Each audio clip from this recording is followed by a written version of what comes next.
This threatens lethal, and pray that they don't have another Hush.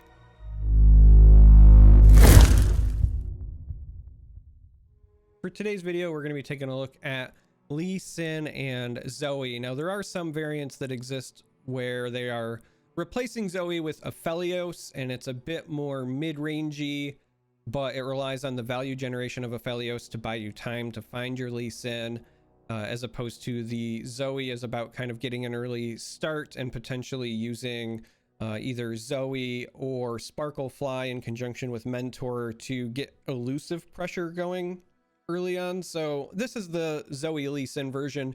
It's been around for a bit. Going to go through the list really quickly, but there's not a lot of changes that you will see or variations when this pops up. So one Spell Thief. Sometimes you'll see versions that run 2 copies of this, but this is kind of a cheap activator for your spell count, but also just gives you a bit of a toolbox depending on what your opponent is playing. Obviously, 3 copies of Zoe and 3 copies of Lee Sin. They are your champions of note. Eye of the Dragon, nice early body. The Dragon Link can help keep your health afloat, but also if you ever do flip Zoe, triggering a Dragon Link is a great way to just give your entire board lifesteal. Now, we are also running 3 copies of Sparklefly, which gives your entire board lifesteal and elusive. So also amazing, but Eye of the Dragon here is a great backup plan for that. My version runs 2 copies of Guiding Touch. I sometimes see this as a 3 of. It can bail you out in terms of keeping some of your units alive, but outside of Lee Sin, who usually avoids damage anyway because of the barrier, it doesn't come up as much. So Guiding Touch more often than not, in my opinion, is just used to cycle, give you your spell trigger. It's a burst speed, and then you also top off your Nexus a little bit. 3 copies of Mountain Goat because it's a good early body, trades well with like fearsome units and things of that note. And the gem that it creates is very useful because gems are very cheap activators for Lee Sin and your spell counts in general. 2 copies of Nopify. So my version of Lee Sin, as far as the protection / denial suite, is running the 2-2-2 split. That means 2 Nopify, 2 deny, and then 2 Bastion. Of course, I say that and I forgot. I've actually upped this up to 3 because of Anivia, and that's a deck I'll cover later in the week. But traditionally, this deck is a 2-2-2 split. But I've personally, for my latter experience, because I was running into a lot of Anivia when I was piloting this, I upped this to 3 because it is a great way to stop Ruination. It is a great way to stop Harrowing. Those are bad for you. The other thing about Deny that is worth mentioning is that this can stop skills. So in the mirror, sometimes using a Deny on the Dragon's Rage that gets created by Lee Sin can be an absolute game breaker. So ignore my 2-2-2 split. That is the standard. That is what most versions will run. But I forgot I jammed in a 3rd copy at the expense of something along the way. Probably a copy of either Spell Thief or it was a Guiding Touch. But we'll keep moving on. 3 copies of Pale Cascade. Yes, this was nerfed, but it's still great in this list. It's a combat trick. It's burst speed. It cycles. It does all the things you want it to do. Sparklefly. Early pressure, great Zoe trigger. It's a good option for, again, buffing early with your Mentor of Stones. And when that happens, you're fine because you net end up with usually a 3-4 elusive lifesteal, which is fantastic. And then the Mentor dying is a benefit traditionally because you get gems, which are your cheap activators for things. So overall, it's pretty win-win. Speaking of that, 3 Mentors, 2 Hushes. Sometimes I have up to this to 3 in the past. This card is very good in the mirror. This card is very good against Fiora Shen. If you're expecting a lot of those, you could consider, for example, taking this down to 2 and taking this back up to 3. Back when this cost 2, this was a no-brainer 3 copies of, in my opinion, but you can go either way. But you should expect to see it if you're running this deck or running into it. Zenith Blade, in the past I've run this as a 2 of, but I'm currently on a 3. This is part of your combo. Essentially, once you give Lee Sin Overwhelm, it means that even after you kick somebody into the Nexus with Dragon's Rage, Lee Sin still does tower damage, so he doubles his damage. Like that's the entire point of the deck. You give Lee Sin Overwhelm, you start kicking units into the Nexus, and Lee Sin is effectively dealing double damage. So with all those gems and with your mentor and so on and so forth, if you can buff his attack up to 10 and he's got the overwhelm, you can one hit kill a Nexus. So Zenith Blade. To Bastion. Bastion is actually still pretty important because it's the only effective way that you can stop Frostbite and you can stop Hushes. Now, they can have multiple burst spells to burn your spell shield and then still hit you with Frostbite and then still hit you with Hush, but the fact that Bastion requires them to have an answer is really nice, and honestly the +1/+1 is not irrelevant. Concussive Palm. There was times in the past where I'd ran this as a 3 of, but that's usually against very aggressive fields where you need to slow them down and put a body on the board. Right now this is fine as a 2 of. As I said before, this is often a 2 of, but I'm running a 3. Deep Meditation, this is sometimes a 2 of or a 3 of. Actually, you know what, I think this might be what I had pulled one out of at the time for the deny, but this draws you spells, it's burst speed, yada yada, you get the point, and then Lee Sin. So as I said, this is a very well-known list with the exception of a couple of tweaks here and there that I'd highlighted. You should likely see some version of this on the weekend, but it has dropped a lot in popularity in favor of Fiora Shen because that deck right now in the meta is a bit more consistent. But even the event that I cast this past weekend had people who still brought Zoe Lee Sin. So, you know that it exists, prepare for it, so on and so forth. Before I kick you over to the games though, I do want to say that I'm highlighting a bunch of decks this week, but it's not going to be all of them. So I think when I get to Friday and I'm covering the last deck, I will probably highlight the ones that I didn't get to that you should still expect to see or plan for. But I'm going to be doing at least Monday through Friday this week leading up to the weekend decks that are popular right now in the tournament meta. So, all right, done talking on the deck. Let's just jump into the games.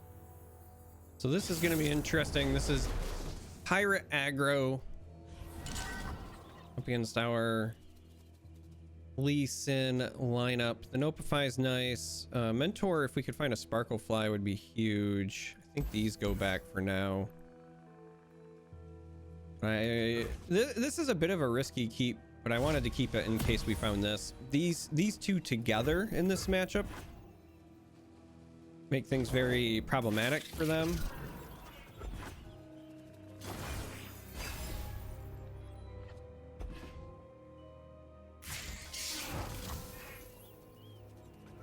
And then the Eye of the Dragon here is nice as well, but we're gonna take the risk. Now, it's entirely possible they'll have something to deal damage to our mentor, right? They could shut this down. Looking into the future, I see purple. But even if we do this and they spend a fervor to stop this, we're fine. And they kind of have to do it here before we attack, because you can't let the Sparkle Fly get out of control here.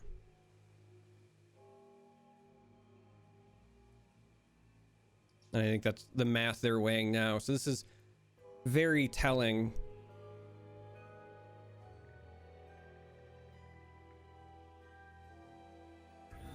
Naturally, we're our 1 mana shy of being able to use our Nopify here, but yep, there it is.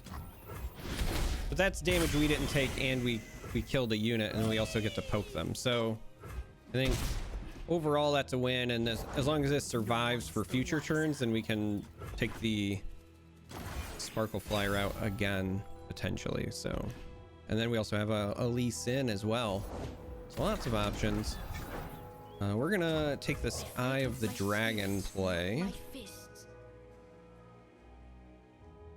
because this can potentially trade block here, and then we have the Palm for this that we're just going to go ahead and do now.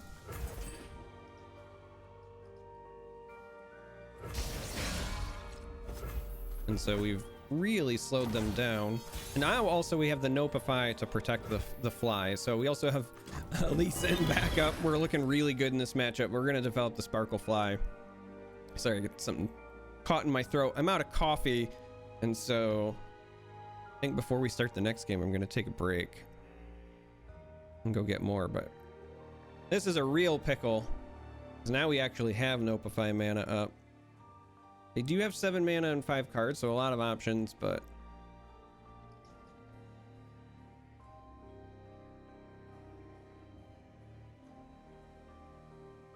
we've not been pressured very much at all. So we'll go ahead and do this.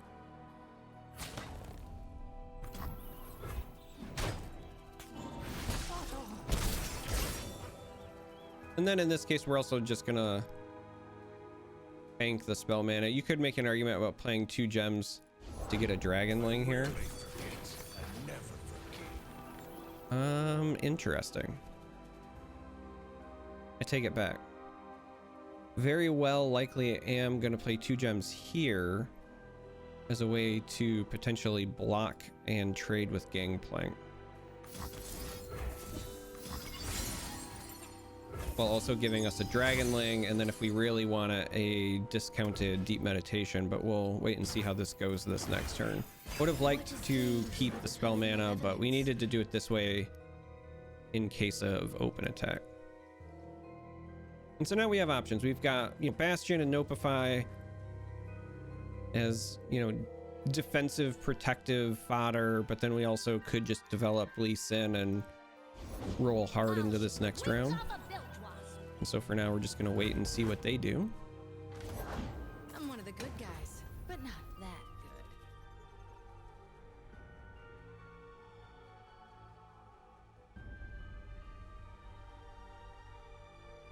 So the misfortune with the keg is problematic because now we actually can't block the Gangplank and survive enough to trade with it unless we use our Bastion, which feels pretty awful. Notify doesn't work on the skill. Could do this and maybe find a deny. We found a Cascade. That's good enough. We just really need to get rid of the Gangplank. Everything's in place. Hang them by their entrails.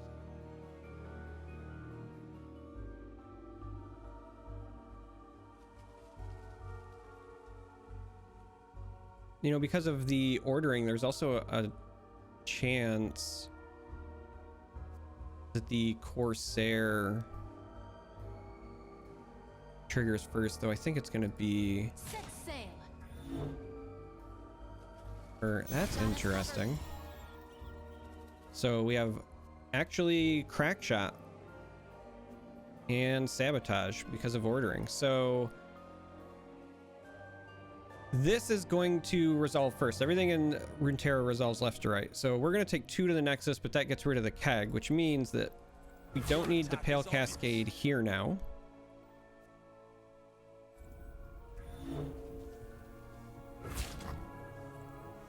Your lesson begins. So if we do something like this, this even survives, right? And I think this is fine.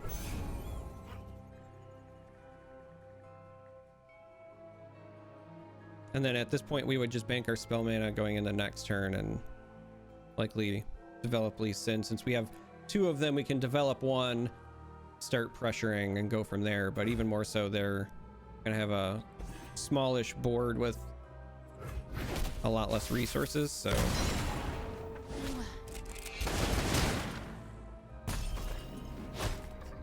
this is a very reasonable outcome for us.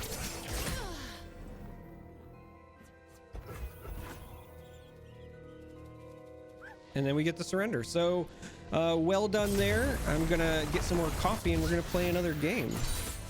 Oof. Okay. This could be problematic because this is very clearly going to be some kind of target control with Karma. And the reason that's problematic is that it means we are very likely to run into Hush and potentially an abundance of it. I wanted to keep the 2 and the 3 here because with us attacking on odds, playing Goat on 2 and 2 Mentor on 3 means a reasonable amount of early pressure, which I think we're going to need against a list like this. But I don't like the overall matchup, just kind of based on what I would imagine a deck like this is going to run. So they're gonna bank their spell mana. Nothing shocking there. We're gonna mentor, and I expect a body. River shape the land and give it life. It's a really good body for them, just because they're gonna get the free spell draw here. A gift from the river folk.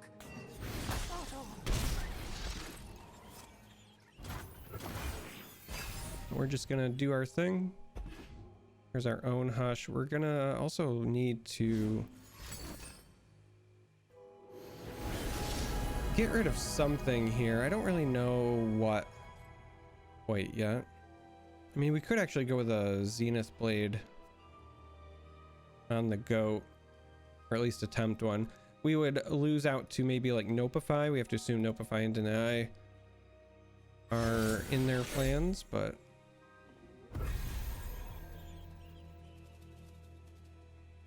that also unfortunately wouldn't keep me from the overdraw issue.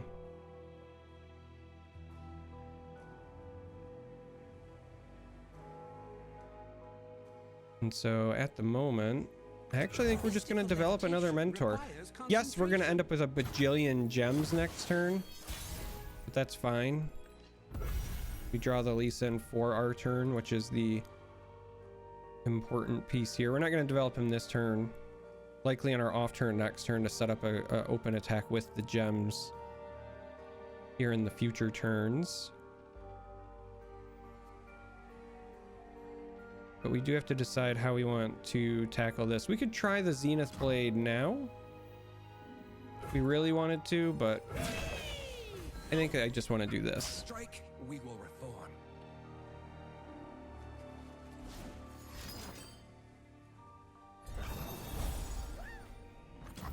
And I really like this hush because I don't want them to draw. Now, it's entirely possible that we just save that hush because it doesn't kill this anyway. Like once the health goes up, that's fine, but I wanted to push some damage here. They get a temple, which is great for them. We're gonna pop one gem to avoid the overdraw and try to bank our 3 spell mana into the following turn. And then, as I said, it's likely going to be Lee Sin with some protection back so that the following turn we can try to start with a Zenith Blade opener. But there's a lot of contingencies and ifs here.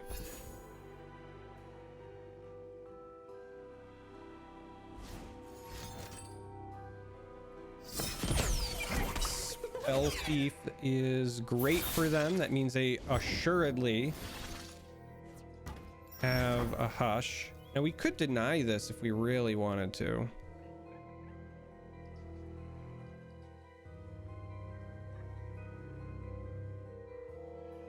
Like even more so, it might be worth it. If we know they have a hush, then our Lee Sin play next turn is not necessarily amazing. I think we let this go.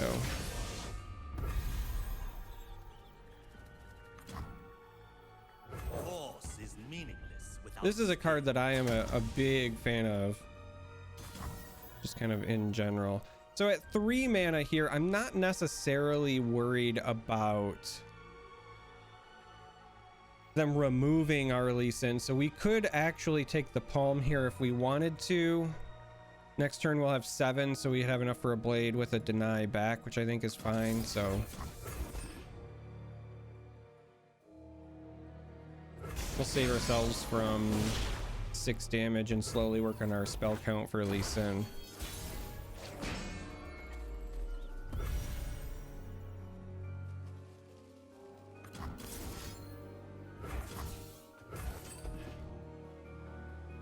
So this here is mostly just long-term planning.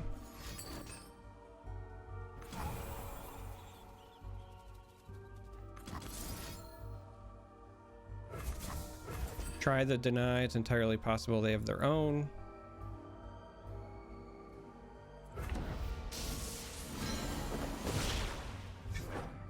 But again, we know they're just sitting on a hush. So when we take this attack, we're going this route because even if they hush us here, we get rid of the River Shaper. So we'd rather have them use the hush now.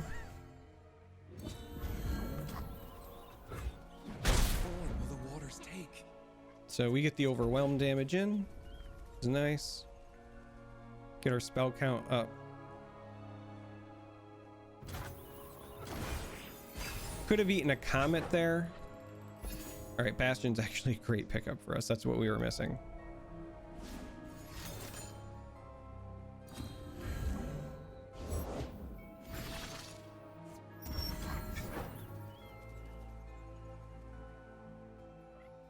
Interesting. So this is gonna hurt. There's not a lot we can do about it at the moment.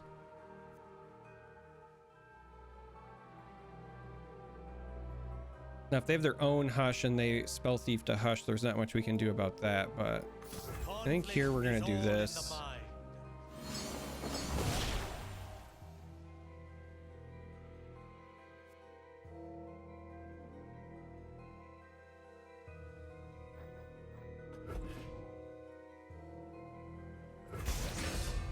I think that goes off. Also, I take the spell thief and then stay here at 4. But I wanted to do this. Interesting, another spell thief. As weird as it sounds, I think you just take the spell thief here because we want another crack at like a Nopify would be helpful.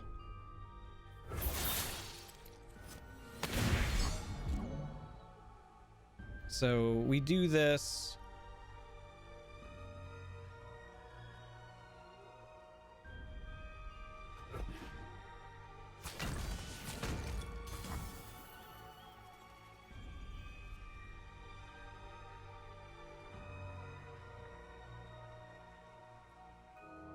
I think we might just want to eat this even though it heals them.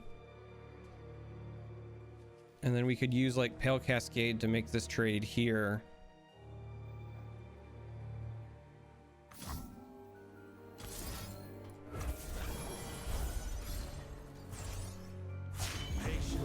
This also levels the Lee Sin.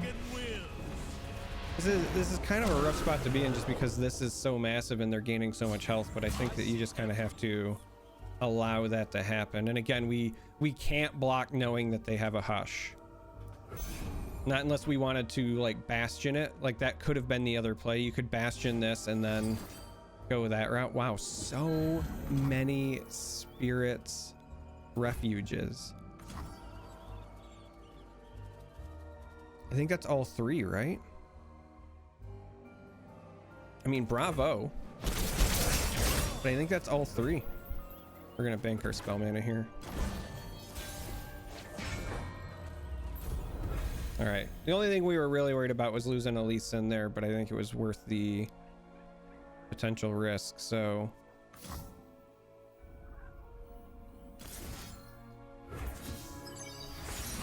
going to burn some gems and again take the Bastion because we're just worried about multiple hushes, I think, at this point.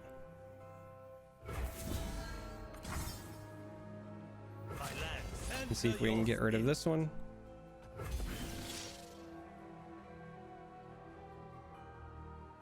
Because we have to assume that when they played that spell thief early. All right, so there's hush number 1.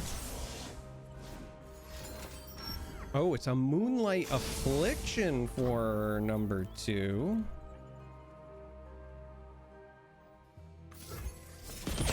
We have to hit a hush of our own, basically. We didn't, but we hit a refuge, which will at least keep us alive. And we still get the bounce here, which unfortunately means they get another trigger out of it, but we also get a decent amount of health back ourselves. So spell thiefing their spell thief pays off in the interim. But we're running out of ways to protect our Lee Sin now. And now we also know that they run Moonlight. They're also Karma and Aurelian Soul territory. So their top end is online. This is going to be a bit rough. They've kept our goat locked down very well. We have the Zenith Blade that we could also use to give that overwhelm at some point, but it just hasn't been very relevant.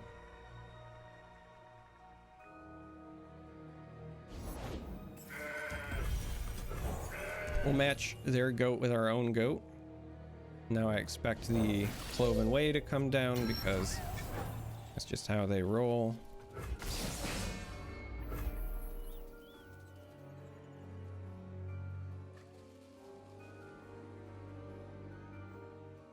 Could get this up to a 4/4 and then up to a 5, and we still have to worry about stuff on their end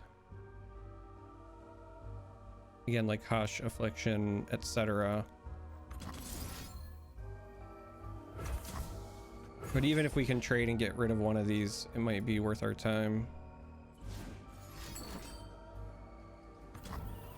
Yeah, I think we just let that through. So that's the second Nopify from them, and then another River Shaper. Good lord.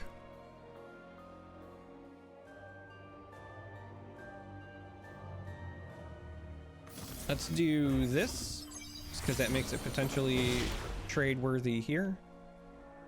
It means one spell gets this up to barrier levels. So they have 3.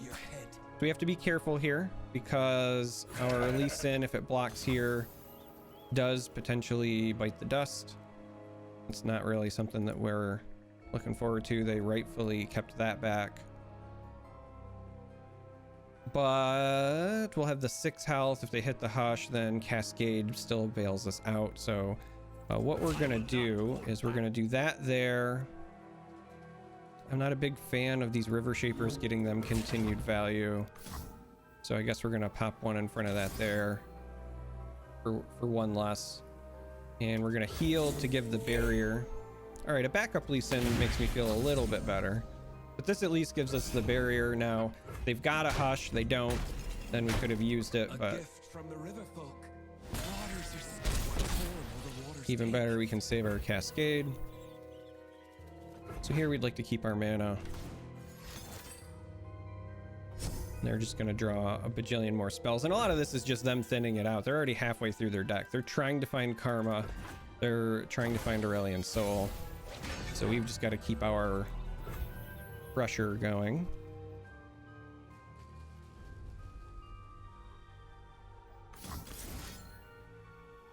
We really would have liked to have found a Deny, a Bastion, something there, but we're just gonna go ahead and do this.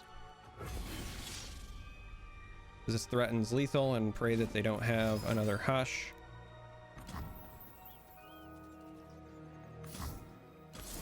Do this, see if we can find a Deny of our own, and we do. Now let's hope that they don't have a follow-up one. They did Deep Meditation and had these river Shapers hitting hard, but without a follow-up one, this should be it. Or a Hush. So they're gonna dig, see if they can find one. We're really hoping they don't. And we get it! Yes! All right. So you get the point, right? It's Protect Lee Sin.